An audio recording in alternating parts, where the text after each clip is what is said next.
Prions Dieu avant de lire les Écritures, afin qu'elles deviennent pour nous paroles de vie.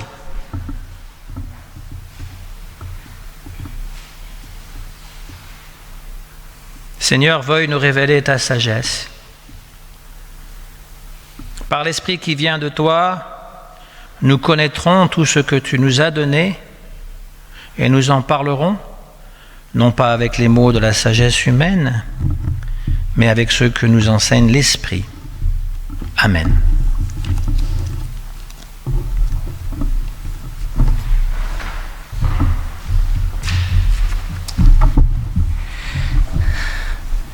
Merci Jean-Christophe. Il faut que je fasse quelque chose ? Oh là là. Il faut que j'appuie sur le bouton. C'est fait. Bon, je vais essayer de... Il est là. Est-ce que ça fonctionne ? Je ne sais pas. Oui, sûrement. Alors, attendez, je vais faire autrement. Hop.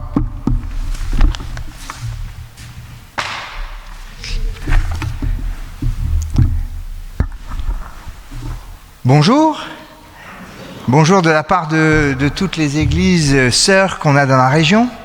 Puisque je suis le président du conseil régional, je peux vous saluer de la part de cette région parisienne qui est bien plus grande qu'on imagine.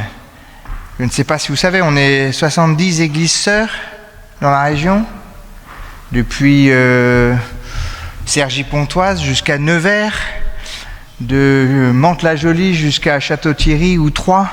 Vous voyez un peu la taille de notre famille. Et donc je vous salue de la part de tous les frères et sœurs que vous avez dans la région qui en ce moment partagent le culte.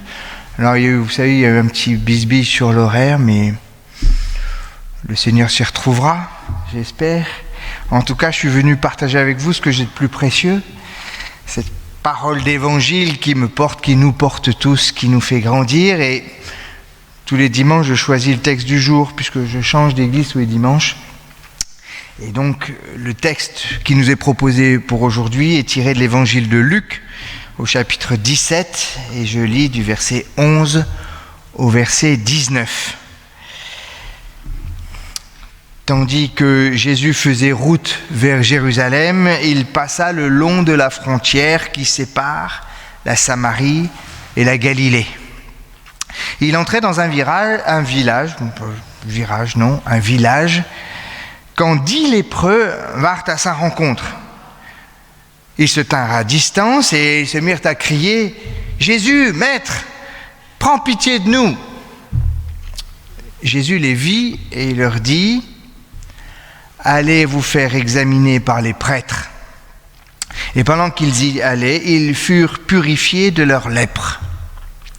L'un d'entre eux, quand il vit qu'il était guéri, revint sur ses pas en louant Dieu à haute voix. Il se jeta aux pieds de Jésus, face contre terre, et il le remercia.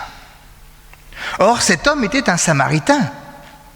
Jésus dit alors, « Est-ce que les 10 lépreux n'ont pas été guéris ? Où sont les 9 autres ? » Il ne s'est trouvé personne pour revenir remercier Dieu, sinon cet étranger. Et puis Jésus lui dit, « Allez, relève-toi, va, ta foi t'a sauvé. » Ô Seigneur, ta parole, c'est la vérité, alors éclaire-nous par ta vérité. Amen.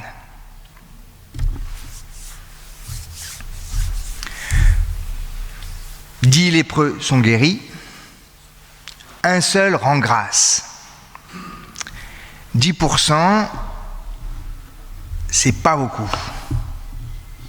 Une infime partie reconnaît que ce qu'ils ont, ils ne le doivent pas à leurs efforts, ce qu'ils ont est un don. C'est si peu, et pourtant, n'est-ce pas un grand classique, une habitude, une constante dans l'humanité, ou peut-être soyons plus précis, plus humbles peut-être aussi, une constante dans notre état d'esprit d'occidentaux ultramodernes. Nous pensons que ce que nous avons, nous le devons qu'à nous-mêmes.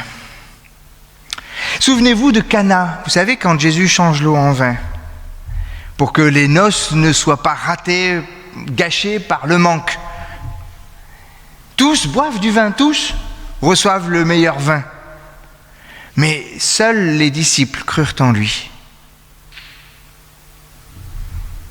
10 lépreux ont été guéris et il ne s'est trouvé personne pour venir remercier Dieu, sinon cet étranger.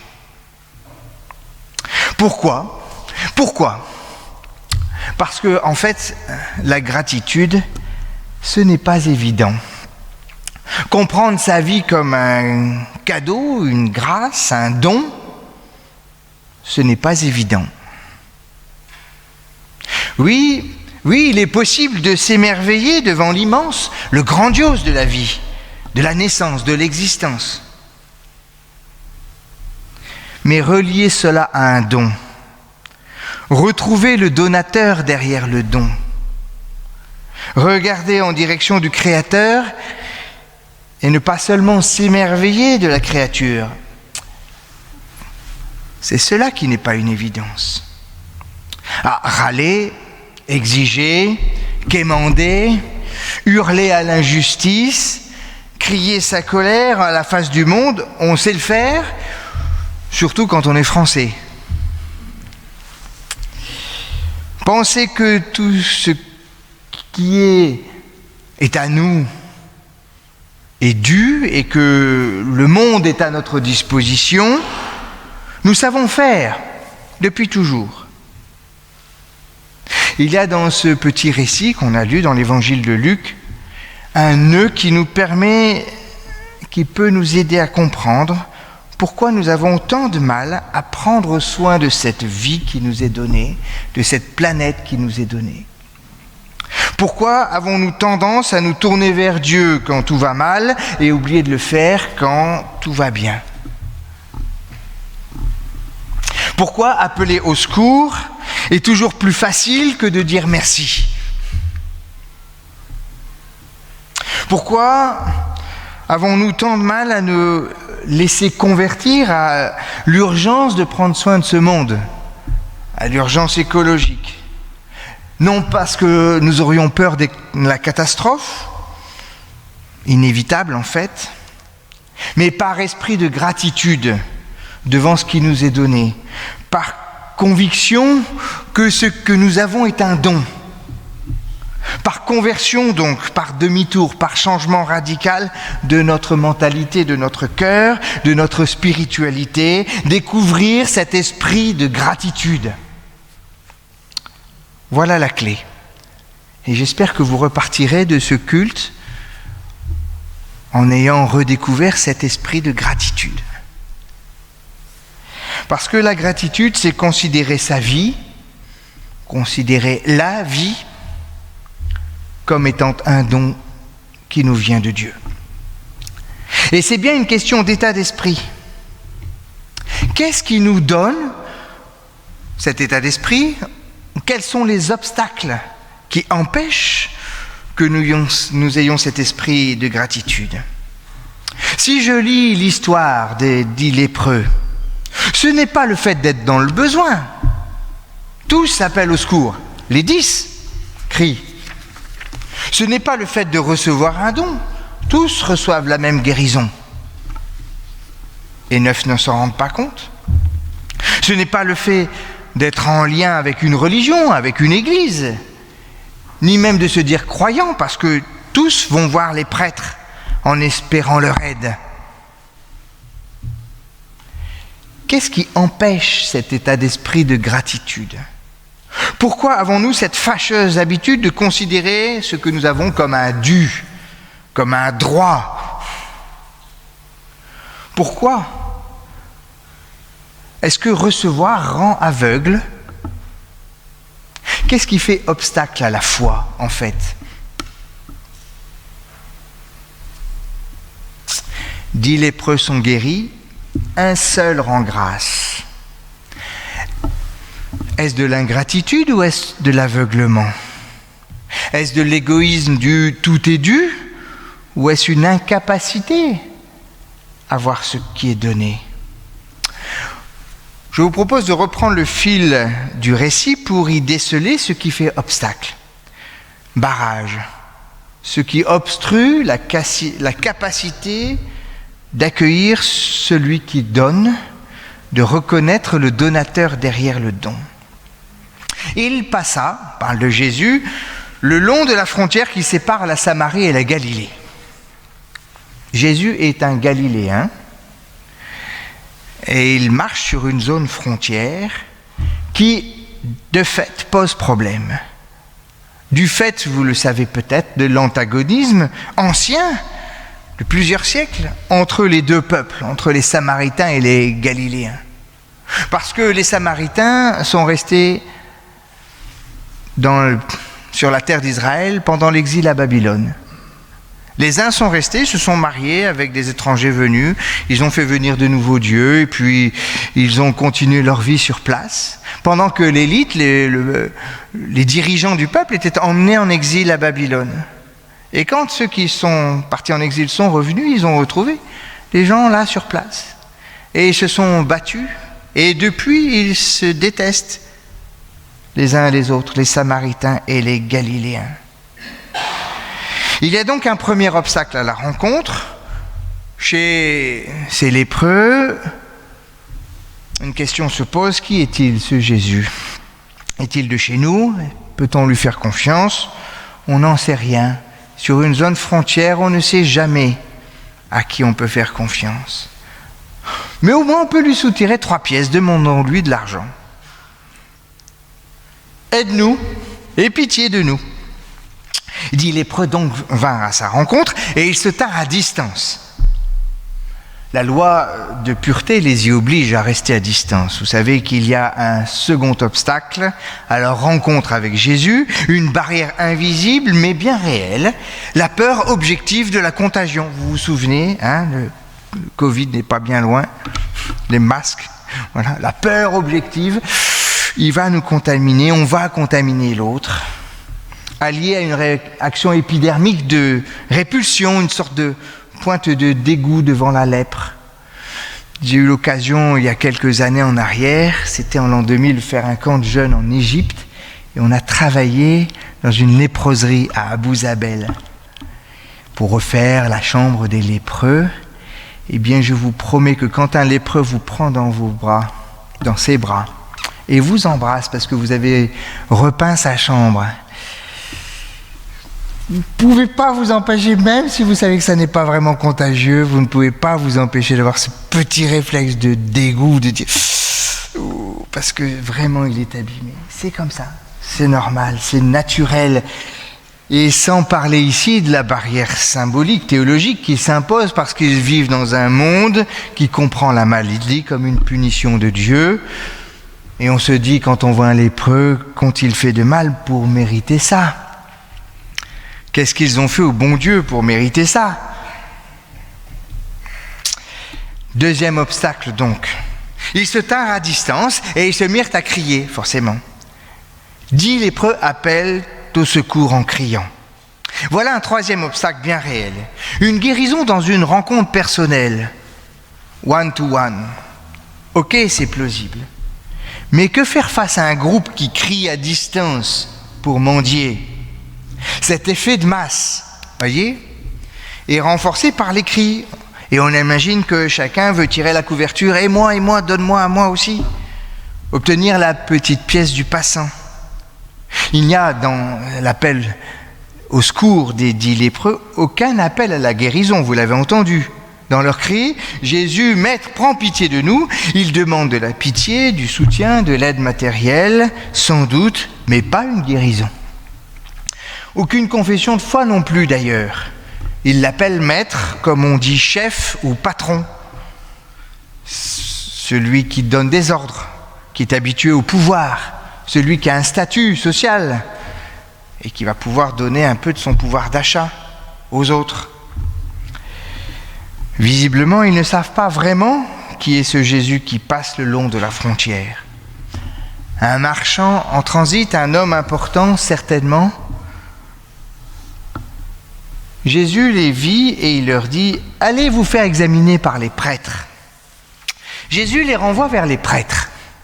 Ce sont eux qui sont chargés des rites de purification.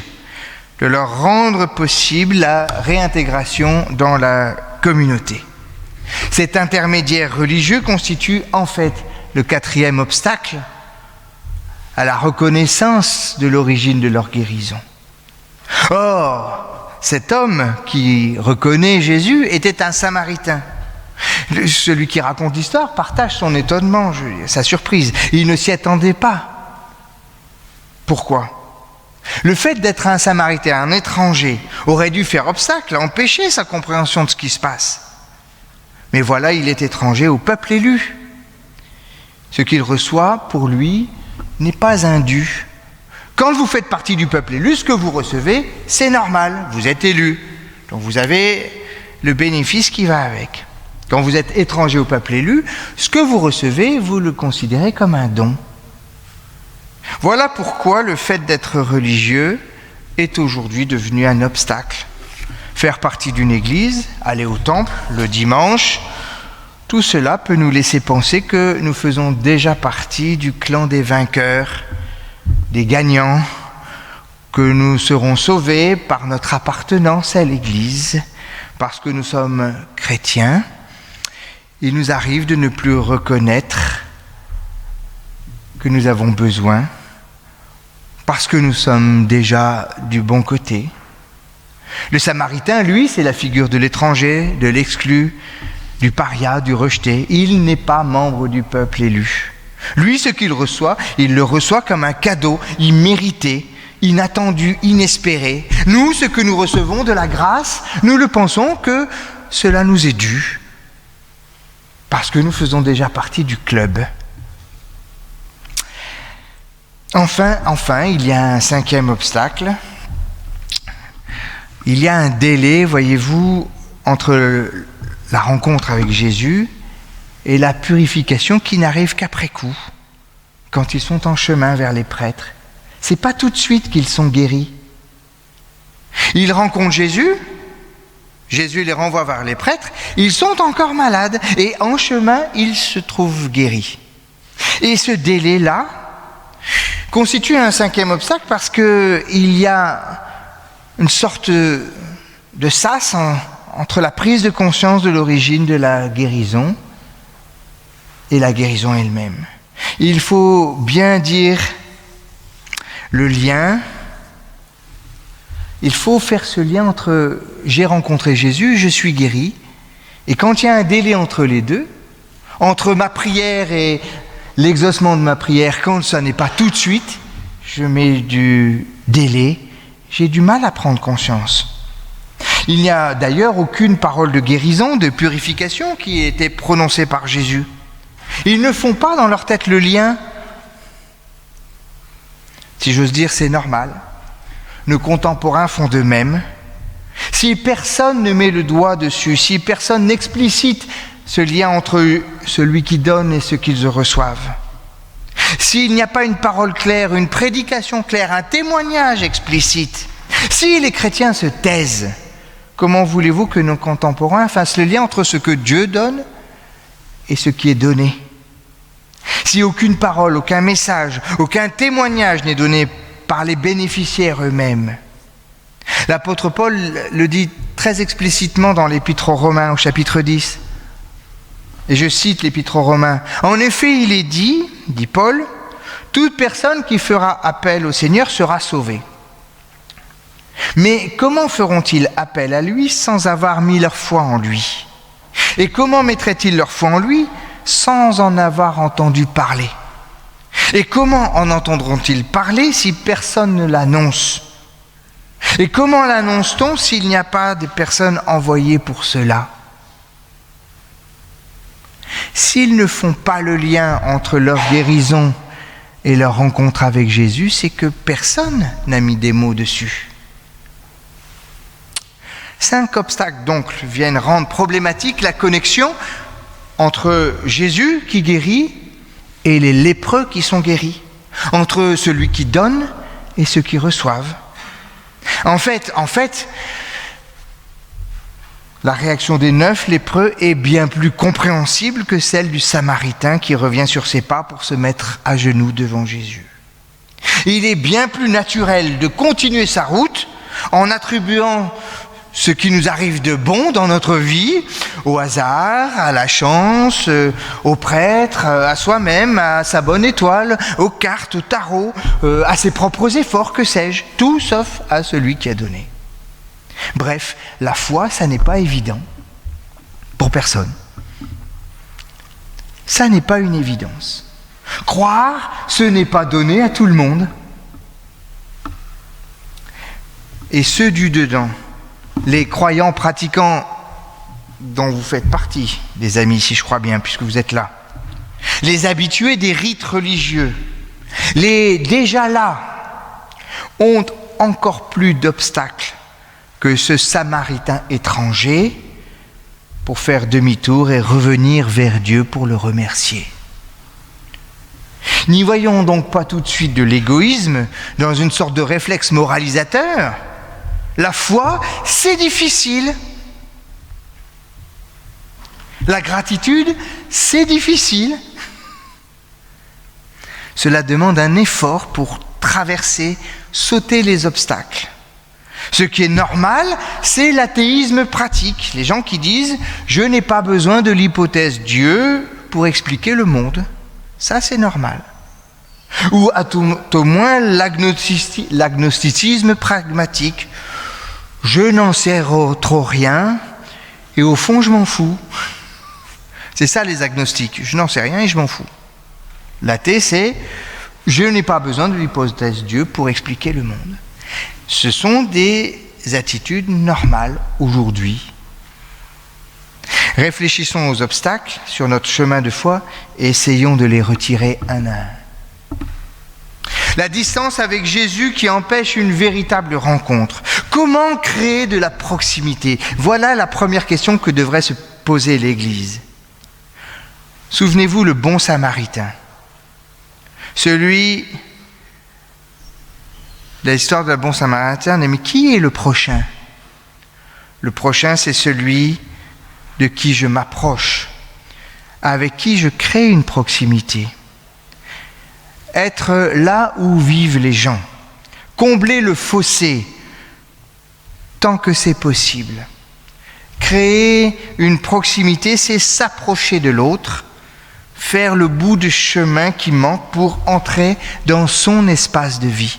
Ne pas attendre que les gens viennent ici, mais aller vers eux pour remplir ce vide. Créer l'occasion d'une rencontre, d'une proximité avec Jésus. Deuxième obstacle, le groupe, la masse indistincte, les 10 lépreux empêchent l'individualisation de la rencontre. Comment permettre aux gens de sortir de la masse et de se sentir enfin uniques, reconnus pour eux-mêmes et non pour leur appartenance au groupe, au clan, à la famille, à l'église, au club privé. La reconnaissance pose la réciprocité. Sortir de l'anonymat, dire « je » face à un « tu ». Connaître et reconnaître les individus en tant que tels. Ne laisser personne rentrer dans ce lieu sans lui avoir demandé son nom. Comment tu t'appelles ? Qui es-tu ? Sortir de l'anonymat. On ne parle pas à une masse indistincte. On ne va pas sur les places pour dire « Hé, convertissez-vous, le royaume de Dieu est arrivé ». On va les voir un à un. Nos amis, nos connaissances, nos proches, nos collègues de travail, nos amis au lycée, au collège, dans notre quartier. On fait du one-to-one. On va de l'unique à l'unique, du particulier au particulier. Créer du lien personnel pour offrir à chacun la certitude qu'il est unique et qu'il est aimé comme ça. Offrir une communauté pour que chacun se sente exister pour quelqu'un d'autre, que chacun se sente unique et aimé. Deuxième obstacle. Troisième obstacle, vous l'avez vu, cette histoire de frontières.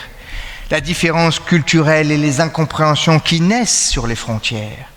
L'interculturalité, les amis, est une réalité de tous les jours dans notre Église et je vois que dans votre communauté, c'est du vécu. Je ne sais pas combien il y a de nationalités ici présentes aujourd'hui, mais il y en a beaucoup. Eh bien, c'est une richesse. Le monde entier est là et l'Église ne peut plus se permettre d'être l'Église que j'ai connue quand j'étais gamin, c'est-à-dire une Église ethnique où seuls les bons Français bien de chez nous étaient membres de cette Église. Quand j'étais jeune, il n'y avait pas de couleur dans la communauté. On était tous monochromes, si je puis dire. Cette Église est morte. Gloire à Dieu. Le monde entier est dans l'Église aujourd'hui. Avant d'être une richesse et une source de gratitude, il faut se rendre compte que c'est d'abord un obstacle, une barrière, un frein. Parce qu'on a du mal à accepter de se décentrer. Et les anciens dans nos églises ont eu du mal à accepter que l'Église change de visage. Parce que l'altérité nous inquiète, nous dérange. On préfère souvent, par paresse ou par peur de l'autre, considérer sa vérité comme absolue et éternelle, universelle, sans percevoir que toutes nos vérités sont singulières et dépendent de notre histoire propre. L'autre nous échappe. Je ne sais pas tout de lui. Il garde une différence irréductible et sa différence n'est pas facile à vivre. Il y a donc un effort à faire sur soi, un travail à accepter ce qui n'est pas comme moi. Et ce travail doit pouvoir se faire dans l'Église. Oui, mais dans l'Église, quatrième obstacle, nous l'avons vu, les religieux, le système religieux fait obstacle aujourd'hui, plus que jamais.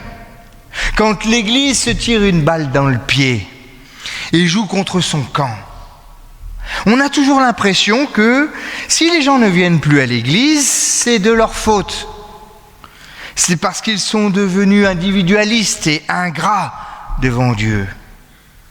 Mais dans cette histoire, implicitement, Jésus nous demande, n'est-ce pas aussi un peu de notre faute ? Qu'avons-nous fait pour faire obstacle à la foi ? Est-ce que l'Église ne devrait pas commencer par se remettre en question concernant les erreurs commises qui ont empêché les gens de venir ? Qu'est-ce qui a fait que l'Église est devenue insignifiante et obsolète pour 90% de nos contemporains, de ceux que nous croisons dans la rue ? Pourquoi ils s'en moquent de venir à l'Église ? Nos copains, nos amis, nos voisins ?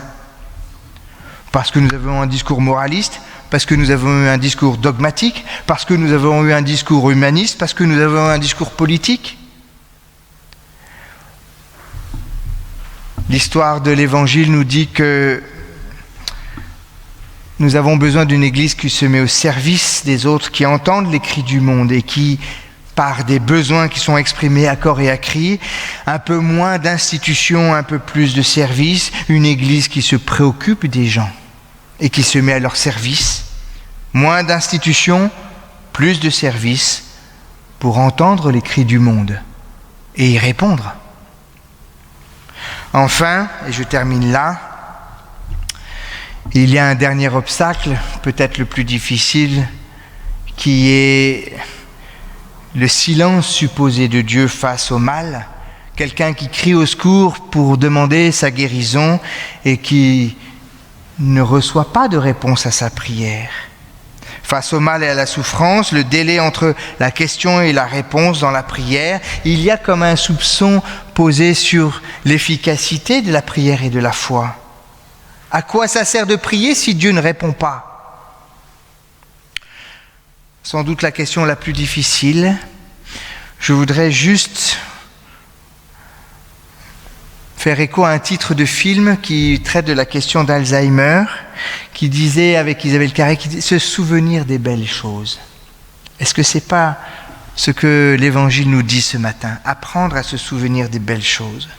Une fonction de l'Église pourrait être de donner du sens, d'aider les gens à se souvenir des belles choses, à penser le monde et le sens de la vie comme un cadeau. Aider les gens à répondre eux-mêmes à cette question que tout le monde se pose, qu'ils soient dans l'Église ou non. À quoi ça sert de vivre ?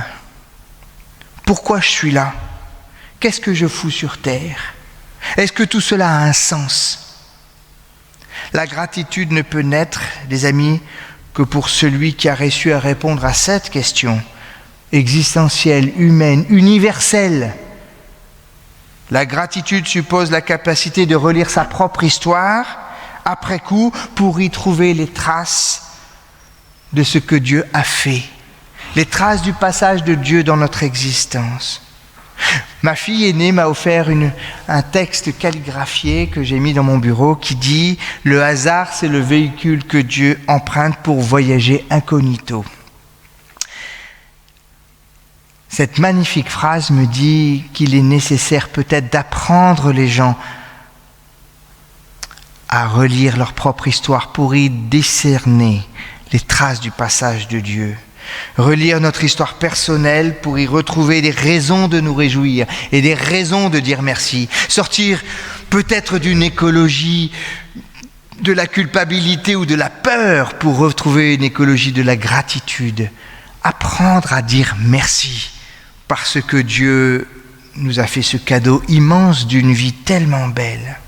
Quelque chose de l'esprit de gratitude pourra naître dans nos cœurs puisque nous avons pu reconnaître que ce monde est si beau et que cette vie est si merveilleuse, que c'est par la seule grâce de Dieu, de ce Dieu qui nous l'a donné. Oui Seigneur, merci, parce que ce monde est si beau et notre vie est si merveilleuse. Peut-être que le psaume 137, verset 14 peut dire ça. Je te rends grâce Seigneur, d'être une créature si merveilleuse. Que cette parole vous accompagne pendant toute cette semaine. Que l'esprit de gratitude se saisisse de vous. Amen.